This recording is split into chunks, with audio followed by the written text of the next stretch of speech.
आपका विश्वास एक पर्वत को भी खिसका सकता है, लेकिन आपके मन का संदेह दूसरा पर्वत खड़ा कर सकता है। बोलिए श्री जगन्नाथ धाम की जय, श्री जगन्नाथ भगवान की जय। पंडा जी के द्वारा जो पौड़ी से लोग गए हुए थे, उस धाम की महिमा सुन रहे हैं। पंडा जी के द्वारा सुंदर धाम की महिमा श्रवण करने के बाद सभी लोगों ने उनके चरणों में प्रणाम किया और जो भी बना देते दान दिया।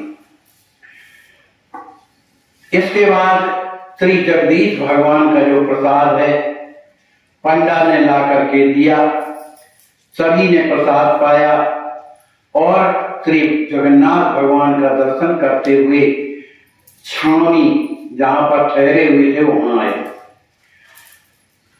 रात्रि में उस छावनी में विश्राम करते और प्रातः जब सवेरा होता तो जाकर के स्नान करते और पुनः भगवान के धाम में जाकर के दर्शन करते, उन्हें भगवान का दर्शन करते। जब स्नान करने के लिए समुद्र में जाते हैं तो उनकी सुंदर जो तरंगे हैं उनको देख देख करके उनके हृदय में बड़ा ही सुख पैदा होता है। अति पुनीत माधव मधुमासा शुक्ल पक्ष अति भरे बुलाता। उस समय सुंदर चैत मास का महीना और अत्यंत ही पवित्र और शुक्ल पक्ष का नक्षत्र था। साधु संत सभी कोई बड़े उत्साह के साथ भगवान जगन्नाथपुरी की मणिपुरी में विहरण करते हुए सभी संत महात्माओं का दर्शन करते। आज चूंकि श्री राम जी महाराज का जन्मोत्सव है ना, इस कारण से रघुवर जन्म मनोहर ताई सहज सुहावन पुरी सजाई।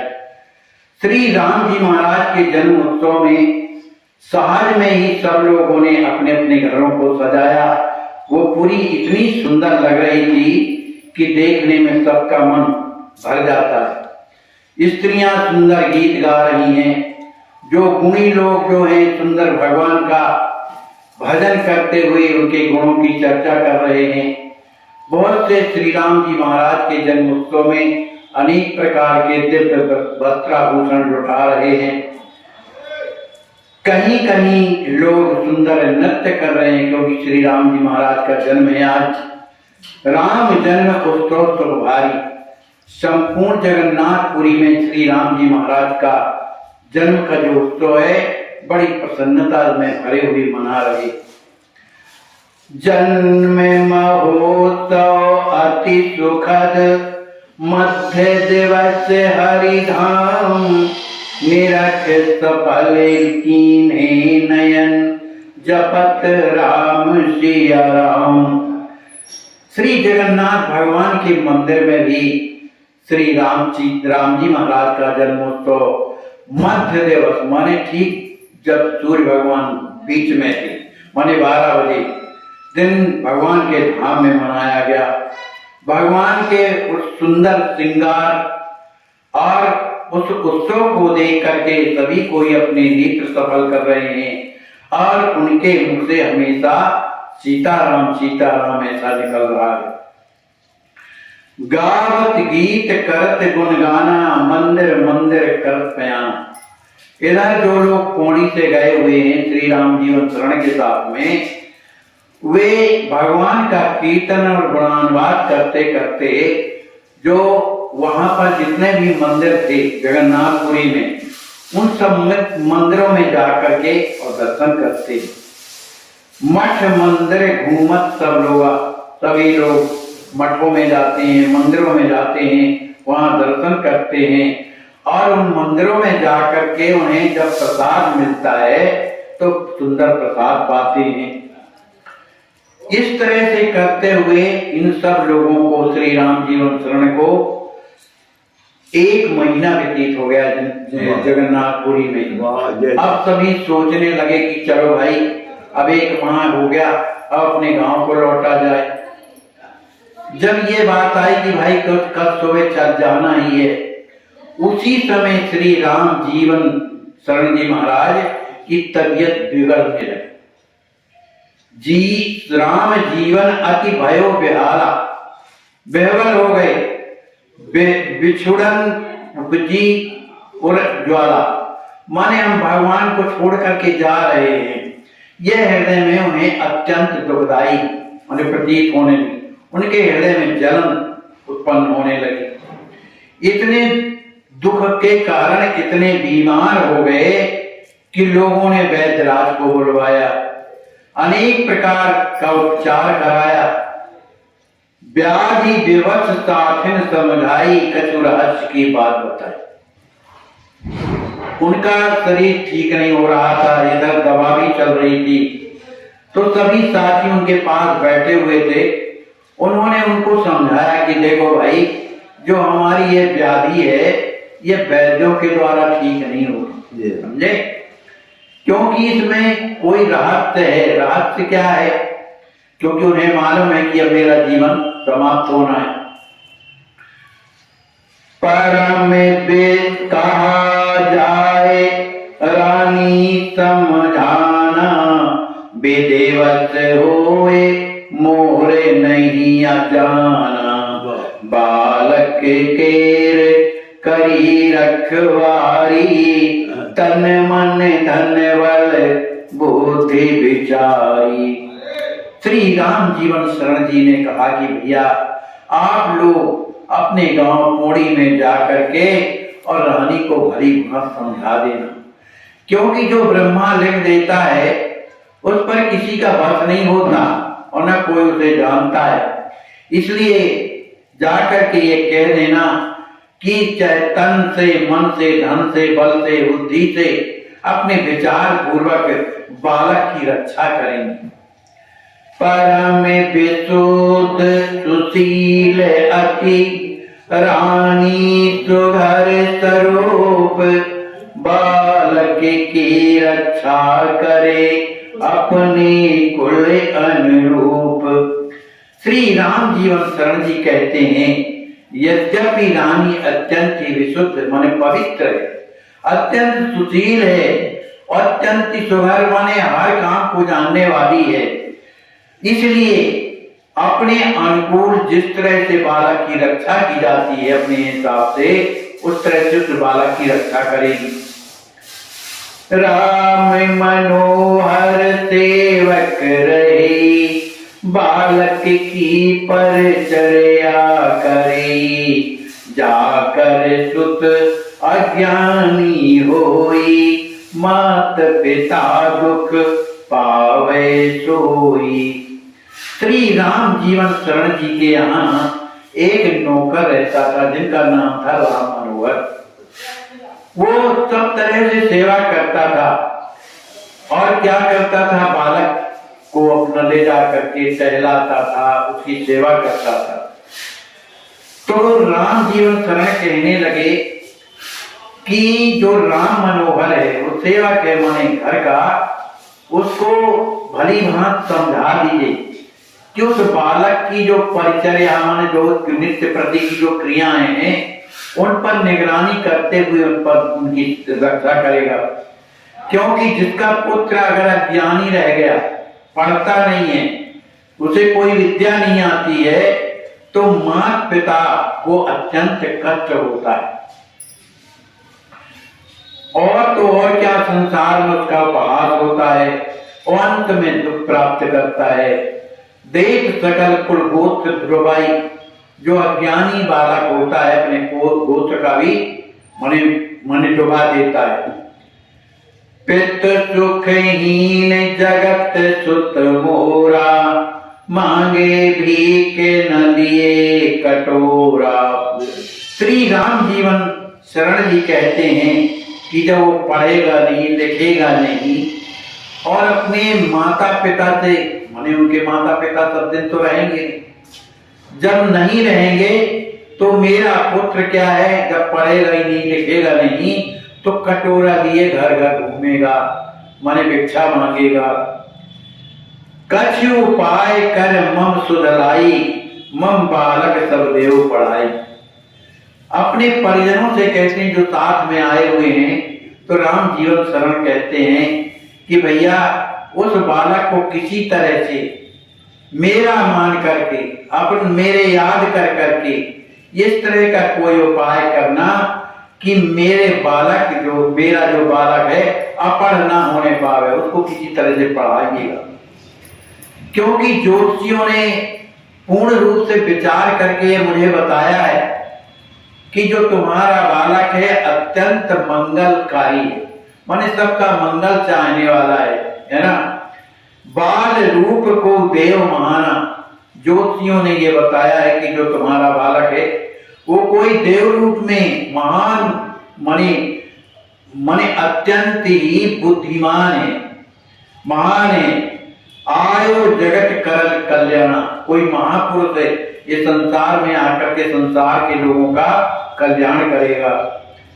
लेकिन उसमें एक ही अवगुण है, क्या अवगुण? एक पितृ सुख हीना, उसके जीवन में केवल एक ही माने अवगुण जैसे है कि उसके अपने पिताजी का सुख नहीं मिलेगा, क्योंकि बालक पिता से रहित होएगा। परम तपस्वी विप्र प्रवीणा, और उसमें कोई दोष नहीं है, वो परम तपस्वी होगा और अपने कुल में सर्वोपरि श्रेष्ठ बालक होगा। अस विचारे और धर बचन, जाहु सवे घर द्वार, व्याधि असाध्य हमारे अब होए शीघ्र उद्धार। ऐसा सोच करके आप लोग अपने गांव पूरी को लौट जाइए, अपने अपने घर को जाइए, क्योंकि जो मेरी जो व्याधि है वो असाध्य है, वो किसी भी रूप में ठीक होने वाली नहीं। अब तो मुझे ये लगता है कि मेरा उद्धार शीघ्र ही शीघ्र होने वाला है। इतना जहां लोगों ने सुना तो सभी कोई बड़े दुखी हो गए और बड़े जोर से रोने लगे, अपने सिर को पटकने लगे। रोवत बिलखत हृदय सुदाना, कहे धीर धरी अति मतिवाना।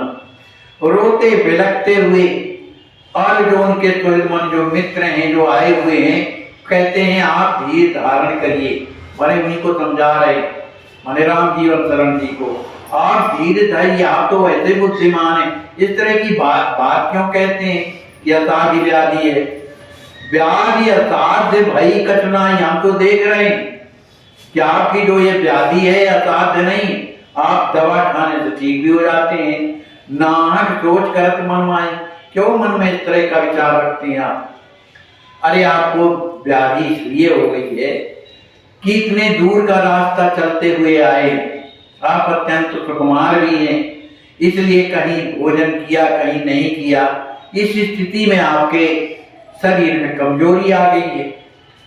रात्रि काल पुन वैद्य बुलायो, कर उपचार सचेत करायो।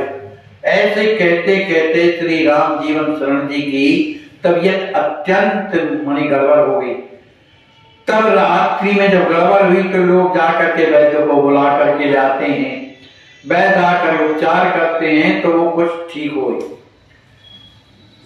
दिवस तीन यही भांत बिताए, कहूँ स्वस्थ कहूँ रोग दिखाए, उधर शूल गति भय विकराला, देखत देखत भयो बेहाला। इस तरह से 3 दिन व्यतीत हो गए। वैद्य की दवाई से कुछ आराम भी होता है और फिर पुनः रोगी हो जाती है, लेकिन इसी बीच में उनके उदर में दर्द हो गया, माने विसूचिका हो गई, दस्त बराबर लगने लगे। दस्त लगने से उनका शरीर अत्यंत विवल हो गया। व्याधि विवश अति कपत शरीरा, अत्यंत कमजोरी आ गई, उनका शरीर कपने लगा। उनकी उस स्थिति को देख करके सभी कोई रोने लगे कि अब लगता है कि ये हमारे बीच में ज्यादा समय तक नहीं रहेंगे। उठे सकल मन दुखित अति फेरन लागे हाथ। अत्यंत दुखी होकर के श्री राम जीवन शरण जी के पास जाकर के कोई सिर में हाथ फेर रहा है, कोई पेट में, कोई किसी में इस तरह से हाथ से उनको सांत्वना दे रहे हैं। कहा तो मन ही मन लोग सब छूट न जावे साथ। लेकिन उनकी स्थिति को देख करके सभी लोग कह कुछ नहीं रहे, लेकिन मन ही मन विचार कर रहे हैं कि अब तो लगता है कि इनका साथ हमसे छूट जाएगा। हाथ पैर चिर लगे दबावन, दियो लाए चरणामृत पावन। हाय राम कई दर्द निवारे, कबहु शांत कहूं तेज पुकारे। कोई उनके चरणों को दबाता है, कोई उनके सिर को दबाता है, कोई हाथ दबा रहा है। उन्हें लगा कि इनका शरीर ठीक नहीं है, इसलिए जाकर के जगन्नाथ भगवान का चरणामृत कोई ला करके उनको पिलाया। उसी समय उनके मुख से हा राम ऐसा निकलने लगा। उनके शरीर में भयंकर दर्द होने लगा। कभी वे शांत हो जाते हैं, लेकिन भगवान का नाम उनके मुख से निरंतर निकल रहा है। कई बड़े तेज से, मन जब कराते हैं तो तेजी से हा राम इस तरह से चिल्लाते हैं। कहीं शांत थोड़ा शरीर में जब दर्द कम होता है तो धीरे धीरे भगवान का नाम लेते हैं। अति अधीर सिगरे सुनि वाणी, आए सब समीप के प्राणी। जब अत्यंत अधीर होकर के हा राम इस तरह पुकार रहे थे, तो जो भी और भी लोग जो खड़े हुए थे मंदिर के परिसर में, वे सब उनके समीप आ जाते हैं। सबके हृदय भई अति पीड़ा। उनकी स्थिति को देखकर श्री राम जीवन शरण की सबके हृदय में अत्यंत वेदना हो गई। कोई कोई रोने लगा, कोई तड़पने लगा। कोई वैद्य को के पास गए और उन्हें बुला करके लाते हैं। वैद्य आता है, तन नहीं रहा काव के चेतु। जब वैद्य आए और नाड़ी जब पकड़ी तो वैद्य जो है कुछ बोल नहीं रहे। उनका हाथ जो है, उनके हाथ में नाड़ी पकड़े हुए है, लेकिन कुछ बोल नहीं रहे। सुनत बचन दौड़त संग आए, नाड़ी देख तुरंत सिरनाए। माने वैद्य को लेकर के जब आए तो नाड़ी पकड़ा उन्होंने, और जब वैद्य ने जब नाड़ी पकड़ी तो बोले कुछ नहीं, अपना सिर झुका दिया, क्योंकि जीवन तो था नहीं। नाड़ी नर सब गयो हेराई, प्रात काल तुझ सदगति पाई। चैत्र शुक्ल पूनम उजियारी, प्रात काल छाई अंधियारी। उस समय वैद्य ने आकर के देखा कि नाड़ी का तो कुछ पता नहीं। उस समय सवेरे का समय था, चैत्र शुक्ल पक्ष की पूर्णिमा तिथि थी। उस समय प्रातः काल की बेला में भी जब प्रकाश होता है, उसी समय अंधेरा छा गया। प्रकाश होते हुए भी अंधेरा छा गया। परम धर्म निर्वाण लखी, कियो जगत पति ध्यान। निज इच्छा लीला करत, छोड़े अपने प्राण। उन्होंने जान लिया कि अब मुझे जाना है। तब परम पद, जो परम धर्म है, क्या परम धर्म है? भगवान का नाम, भगवान का दर्शन करना, भगवान का चिंतन करना। इस तरह से जान करके वो भगवान के चिंतन में लग गए। कियो जगतपति ध्यान, अपने सीताराम जी का ध्यान करने लगे। निज इच्छा लीला कर, माने भगवान के भक्तों की ये स्थिति है कि वो जब जैसा चाहे उस तरह का हो जाता है। प्रारब्ध तो होता ही है, लेकिन वो प्रारब्ध के वशीभूत उस तरह के नहीं होते, वो भगवान के अधीन रहते हैं। तो भगवान का ध्यान करते हुए उसी सुबह के समय पर चैत्र शुक्ल पूर्णिमा को उन्होंने अपने शरीर को विसर्जित कर दिया। लौटत समय भई यह लीला, देखत बदन पड़ा अति पीला। हाहाकार भयो पुर भारी, दौड़े सुनत धाम नर नारी। अब जाने का समय था, पौड़ी जाना था। उस समय इस तरह की लीला हो गई तो उनका शरीर कैसा हो गया, पीला पड़ गया, पीला पड़ गया। उन पीले शरीर को देख करके लोग रोने लगे, विलखने लगे। तो जो जगन्नाथपुरी के जो लोग थे, जो वहां धाम में थे, वो भी सब दौड़ दौड़ करके वहां पर आते हैं। जानी प्रयाण सहज सुचि संता, सीता राम जप किए तुरंता, सिंधु तीर ले गयो लिवाई, पिंड दान जल क्रिया कराई। वहां पर बहुत से साधु संत और भी ब्राह्मण आ गए। वे सब श्री सीताराम जी का जप कर रहे थे, बड़े जोर जोर से जप कर रहे थे। इसके बाद उन्होंने देखा कि इनका जीवन तो है ही नहीं, तो समुद्र के किनारे वहां ले जाते हैं और वहां पर उन्हीं के वंशज थे, तो उनसे उनका जलदान पिंडदान सब क्रिया कराते हैं। नौ परिधान लाए पहिनाए, उर्द पुण्य सिर तिलक लगाए, काट लाए सब चिता बनायो, तुलसी माल गले पहरायो। उनको स्नान कराया गया, सुंदर नवीन परिधान पहनाए गए, श्वेत वस्त्र, सुंदर पुण्य तिलक लगाया गया और गले में सुंदर तुलसी की माला डाल दी गई और लकड़ी वहां पर ला करके और चिता बनाया। बेप्र मुखाग्र भ्रात सुत की दीना, सकल क्रिया विधवत सब कीना, पिंड तिलांजलि दे सब साथा, कियो विसर्जन अपने हाथा। उन्हीं ब्राह्मण परिवार के एक मुनि के भैया लगते थे, राम जीवन शरण के भैया लगते थे। उन्हीं के द्वारा जो है ये दाह संस्कार करवाया गया। उन्होंने पिंडदान दिया, तिलांजलि दिया और अपने हाथ से ही जो फूल थे उनको समुद्र में विसर्जित कर दिया। सकल क्रिया कर देत विधि, बैठे सब मिल आए, कछु पाए पाए दुखित, शोक नहीं से जाए। नित्य क्रिया करने के बाद लोग जहां पर रुके हुए थे वहां आते हैं।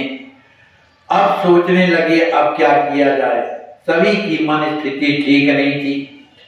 लोगों ने कहा भैया कुछ तो पाओ तब न चलोगे, क्योंकि रास्ता लंबा है। तो कुछ लोगों ने बिना मन के ही कुछ पाया और कोई कुछ भी नहीं पाए। सभी के हृदय में अत्यंत शोक छाया हुआ है। परम दुखी सब अति सुख सकुचाए, कर संस्कार लौट घर आए। सभी कोई अत्यंत दुखी है, लेकिन जब घर में आते माने पौड़ी गांव में जब आते हैं संस्कार करने के बाद, तो उन्हें बड़ा संकोच पैदा होता है। हम कैसे कहें कि वो नहीं रहे, और उनके घर में भी जा करके कहेंगे तो रानी की क्या स्थिति होगी। इसलिए वो बड़े दुखी हैं। वहां से जब चले जगन्नाथपुरी से, तो कुछ लोग तो पैदल आए और कुछ सवारी से आए। पहुंचे साथी सकल दुखारे, सभी कोई पौड़ी ग्राम में प्रवेश किया, अत्यंत दुखी थे। तो उनकी दुखी दशा को देख करके ग्राम वालों ने, जो भी देखा पौड़ी वालों ने, तो पूछने लगे भैया क्या बात है, आप लोग बहुत दुखी दिखाई दे रहे हो। जब ये बात पूछा किसी ने, तो उनके नेत्रों से अश्रुधार बहने लगे।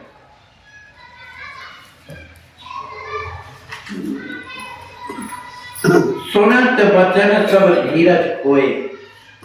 श्री राम जीवन शरण जी रहे नहीं है, तो ग्राम वासियों ने भी अपना धीरज छोड़ दिया। अब तो इतने जोर से सभी कोई रोने लगे कि वहां कोहराम मच गया। भयो कोलाहल गांव मझारी। सभी पौड़ी ग्राम के लोग रोने लगे, कोलाहल मच गया, सभी स्त्री पुरुष अत्यंत दुखी हो गए। लेकिन रानी तो गई थी अपने खेत।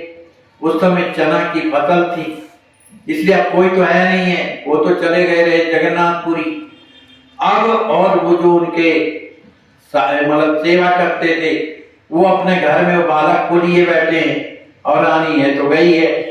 रानी करन गई कृषि काजा, माने खेती का काम करने गई है। तो लोग बुलाए कहे कछु काजा, माने जा करके किसी ने कहा कि आप घर चलो, थोड़ा काम है। उन रानी ने पूछा, भाई क्या बात है, क्या काम है? तो कहा है आपका जो बालक है वो बहुत जोर से रो रहा है। तो रानी कहती है कि एक कहा अभी घर जाओ, बालक रोवे तुरंत मनाओ, इतना रो रहा है कि वो चुप नहीं हो रहा है। सुन रानी धावत घर आई। इतना सुनकर के जो रानी थी दौड़ते हुए जब घर को आती है तो रोवत देख गयो घबराई। लड़का भी रो रहा था, अत्यंत रुदन कर रहा था। उस बालक की उस स्थिति को देख करके रानी अत्यंत व्याकुल हो गई, घबरा गई। उसी समय भीड़ भी उनके दरवाजे में आ गई। भीड़ बीच लालन निरख पूछने लागी आए, काय भयो मेरे भवन, कुछ तो देव बताए। पूरे गांव के पौड़ी के लोग वहां बैठे हुए हैं, शांत हैं, कुछ कह सुन नहीं रहे, लेकिन सबके नेत्रों से अश्रु बह रहे हैं। और कहा गया था कि आपका बालक रो रहा है। तो आकर के जब घर आती है तो भीड़ लगी हुई थी। कहा भाई बात क्या है, आप लोग सब यहाँ बैठ करके रो क्यों रहे, क्या बात है, कुछ तो बताओ। परम सुख दुख वच नर नारी, लागे रुदन करने अति भारी। नाम सुनत पति भई बिहाला, पूछी सत्य बतावहु हाला। अत्यंत दुख में सभी स्त्री पुरुष रो रहे। अब रानी भी आ गई, वो घबरा रही कि बात क्या है भाई। तो लोग पूछा कि हमारे स्वामी कहाँ हैं, वो कहाँ गए, लेकिन कोई कुछ बोलता ही नहीं है। नाम सुनत पति भाई बिहाला, पति का पता ही नहीं, लेकिन कोई बोल नहीं रहा। सब अत्यंत दुखी हो गई और उन्होंने कहा भैया तुम लोग सही तो बताओ कि मेरे स्वामी हैं कहाँ। करुण पुकार सुनत सब जाना, मूर्छित सिर साथी पहचाना। जब रानी ने इस तरह से पूछा, सभी कोई अत्यंत करुण भाव में माने रोते हुए, और जब रानी ने देखा कि इनके सिर भी घुटे हुए, तो ये साथियों के सिर को घुटे हुए देख करके उन्हें कुछ लगा कि कुछ गड़बड़ हो गया। लेकिन एक ने बताया कि हमारे बीच में हमारे बड़े भैया नहीं रहे। जब ये बताया, इस बात को सुन करके रानी इस तरह से पृथ्वी में गिरी जैसे लकड़ी गिर जाती। नगर नारी सब जाए उठाई, वो तड़पने लगी। तो जो स्त्रियां थी दौड़ करके उस रानी को उठाती हैं, लेकिन उन्हें तो होश नहीं है, छटपटा रही हैं, तड़प रही हैं। उनका मुख जो है सूख गया है, उनका मुख से कोई वाणी नहीं निकल रही है। वो अपने सिर को पीटती हैं, छाती को पीटती हैं और अचेत हो जाती हैं, इस तरह से जैसे गाज पड़ी हो। सुख समुद्र बड़वान ले आई, सब के लिए भई दुखदाई। जब तक पूरी धाम ते लाई, छाता भेंट रखे सब कुछ आई। उस पौड़ी ग्राम की यह स्थिति हो गई है जैसे सुख के समुद्र में बड़वा नल प्रकट हो जाता है, जिससे अग्नि निकलती, तो अत्यंत दुखी हो जाते हैं जितने जलचर जीव हैं। उसी तरह पौड़ी की स्थिति हो गई। कुछ देर के बाद जो और भी लोग पुरी से आए थे, तो पुराने जमाने में छाता बेंच सब लाते, वो सब ला करके और दरवाजे में रख दिया। निजया चले मुख पहुंच के पूरे नारी समझाए, कहत सयानी धीर धर विधि गति टार न जाए। रानी को रोता बिलखता देख करके वो स्त्रियां स्वयं उनके पास आकर के अपने आंचल से ही उसका मुख पहुंचती हैं और समझाती हैं, अरे तुम तो सयानी हो, ये ब्रह्मा की गति का कुछ पता नहीं है, उसकी बात को कोई टाल नहीं सकता है, वो क्या करना चाहता है कोई जानता नहीं। बार बार बहुबिर समझाई, रानी से सब बात बताई। बार बार समझाने के बाद फिर उन्होंने रानी से सीधी बात बताई, माने जो जैसे बीमार हुए क्या कहता, ये सब बात बताई। धैर्य धीरज बालक मुख देखी, पति गति सहाऊ भाग्य निज देखी। वो स्त्रियां समझाती हैं कि जो कुछ होना था तो हो गया, क्योंकि यह तो भाग्य की बात है और ब्रह्मा की करतूत है, इसलिए अब धीरज धारण करो और अपनी बालक का मुख देखो, है ना। पति गति सहाऊ, अब पति तो चले गए, इसलिए अब सहन करो, ये आपके भाग्य में ये ऐसा लिखा था।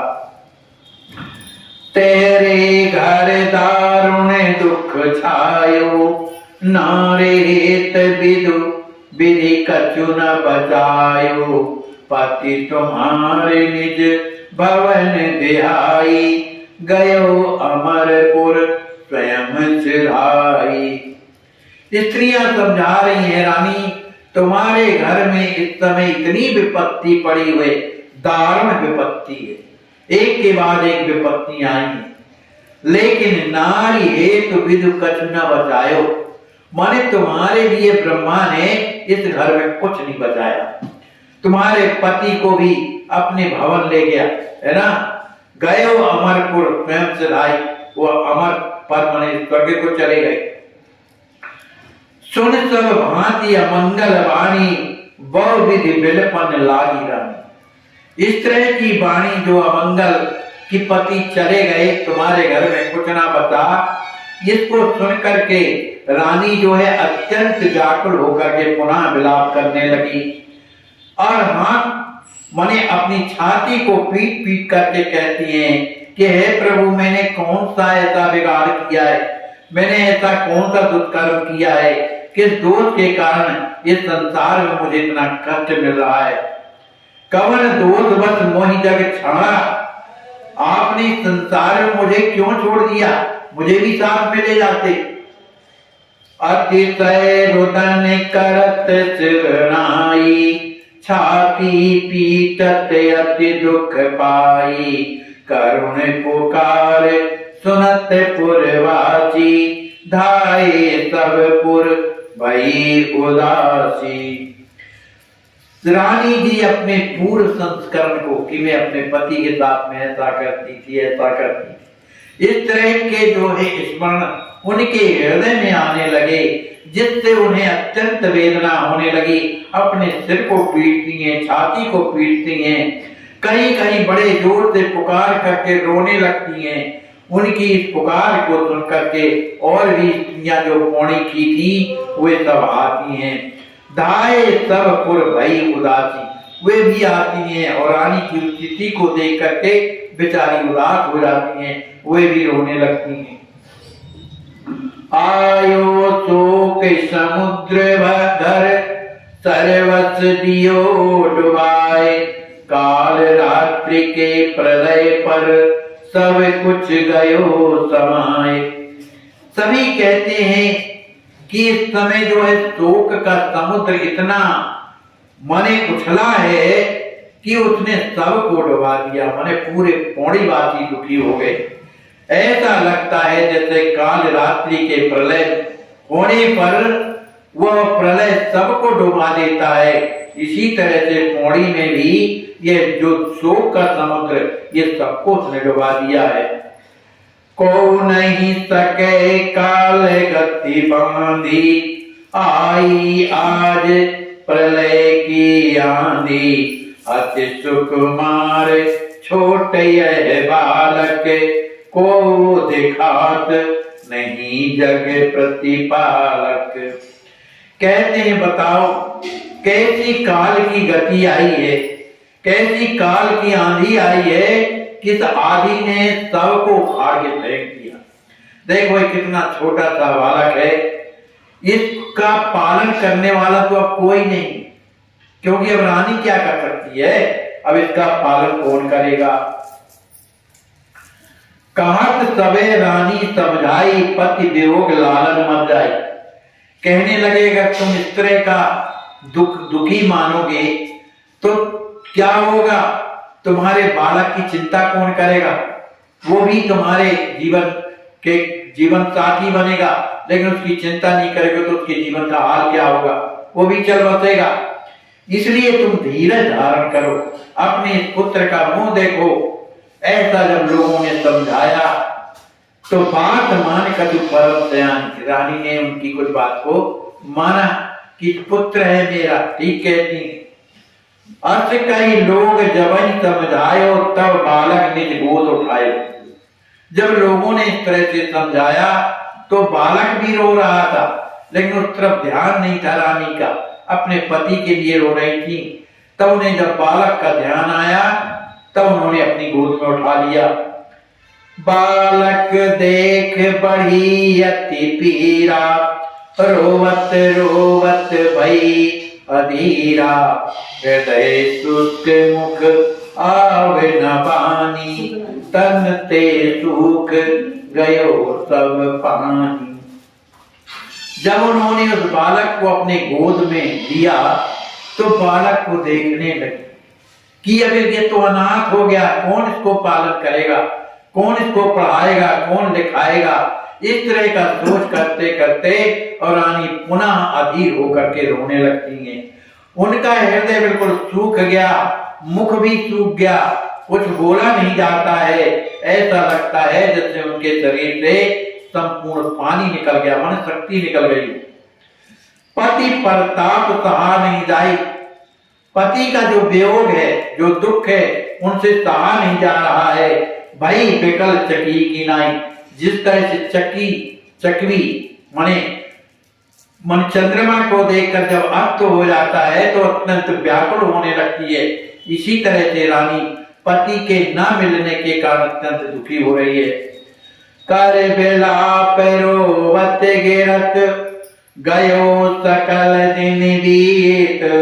रानी को तन बदन की, रही न तनक प्रतीत।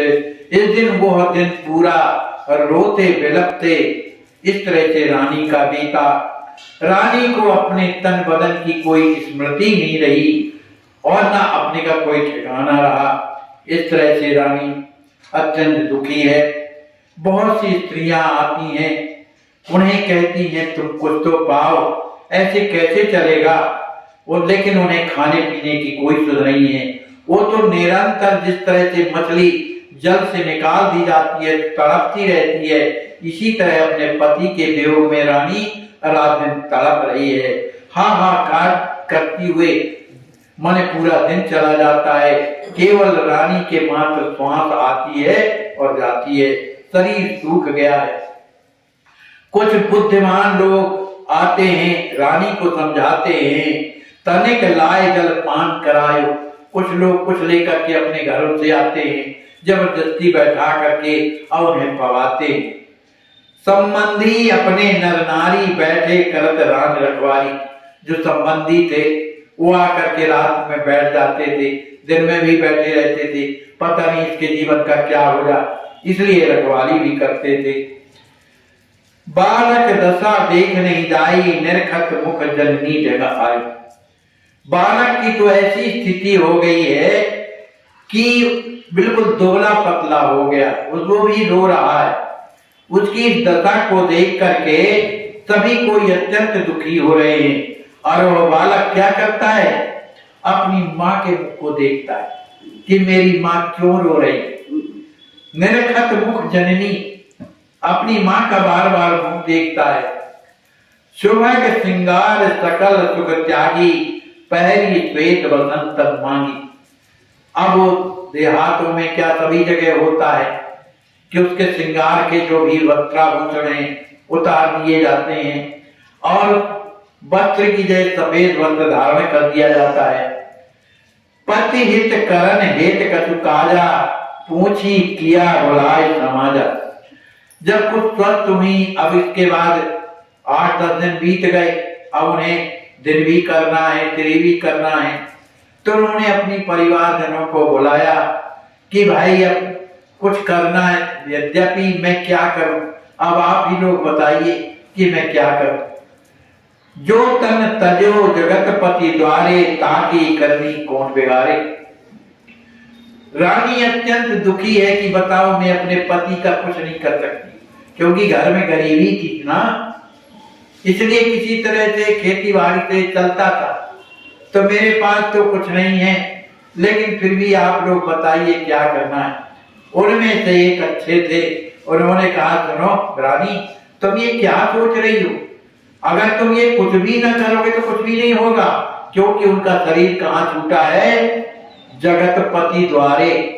जो जगत के जो पति हैं भगवान जगन्नाथ, उनके दरवाजे में उनका शरीर छूटा है, इसलिए उनकी करनी कौन ऐसा है जो बिगाड़ दे। यद्यपि करहु जो बन पड़े, घर में उनके नाम, विप्र बुलाए जिमाए कछु, देहु दान निज दान।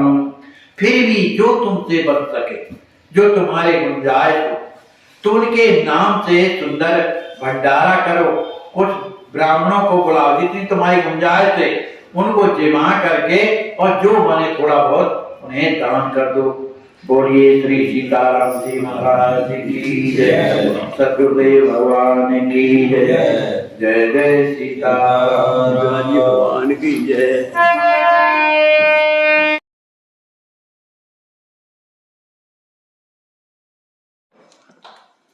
जय श्री राम। आपका शुभ नाम क्या है? हरिहर दास शुक्ला। हरिहर दास। आपके पिताजी का क्या नाम क्या है? श्री कमला प्रसाद शुक्ला। आपकी उम्र क्या हो गई होगी? 75 साल। आपको बहुत कमजोर देख रहे हैं हम, क्या क्या दिक्कत हो गई? जुकाम, खांसी, सर्दी, गैस, सिर में दर्द, सीने में दर्द, कहाँ बताऊँ मैं, पूरा शरीर दर्द में है। भूख ठीक लगती है? हाँ, एक टाइम खा लेते हैं तो दूसरी टाइम फिर इच्छा नहीं होती। कमजोरी बहुत हो गई है। अब चावल नुकसान करता है, रोटी खा ले तो गले में जलन होती से चावल खाना पड़ता है, एक अलग से बीमारी हो तैयार होती। माने आज के समय में लोग चावल नहीं खाते कि शीत करता है, हमको रोटी नुकसान करती है, गले में जलन होती है, गंडाही कहते हैं। उसका इलाज होगा ना, आपको पित्त बढ़ गया है, पित्त बढ़ गया है। अब आपको ट्रस्ट के द्वारा बढ़िया सब इलाज कराया जाएगा। सबसे पहले जांचें करवाएं इनकी, और आप एकदम ठीक हो जाएंगे। जय श्री राम। नहीं, और पहन लीजिए, क्या रास्ते में हवा लगेगी छाती में। फुल नहीं पहने आप, शायद हाफ पहने हैं।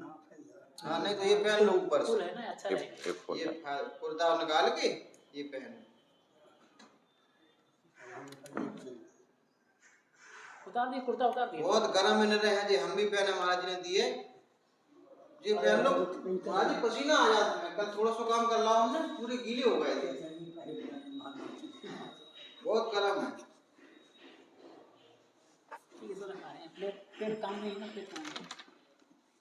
एक वही नंबर बोलते हैं, रात भर को जरूरत पड़ जाती, बगल में हम पूछते लेकर। ठीक है।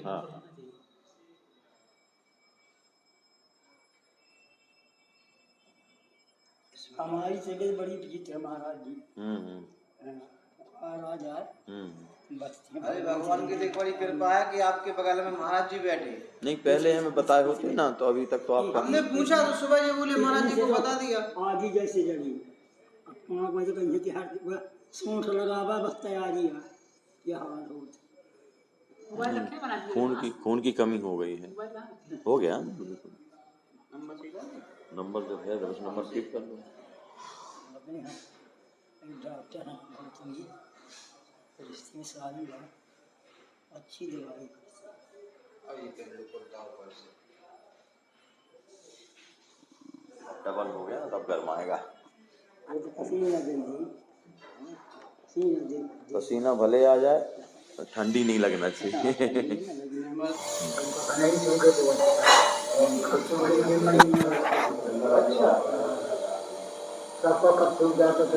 तो इसका पतला करके निकाल देती है ना, सुखाती नहीं है, मतलब कम कर देती इसको ढीला कर देती है दवाई। है। हाँ, ढीला करके कफ निकल होके निकल जाता है वो, कफ हमारा ये मतलब है।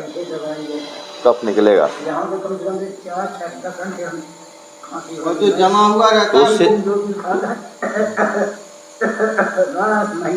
उन दवाइयों से क्या हुआ, सूख जाता है तो और समस्या बढ़ जाती है।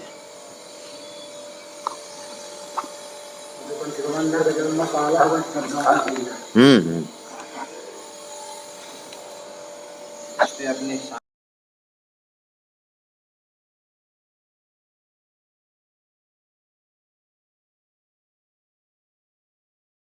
ऐसे आज भी हजारों लाचार वृद्ध अस्वस्थ हालात में पड़े हुए तड़पते ईश्वर अल्लाह से मना रहे हैं कि अब मैं जीना नहीं चाहता, सहा नहीं जाता, मुझे ले चलो।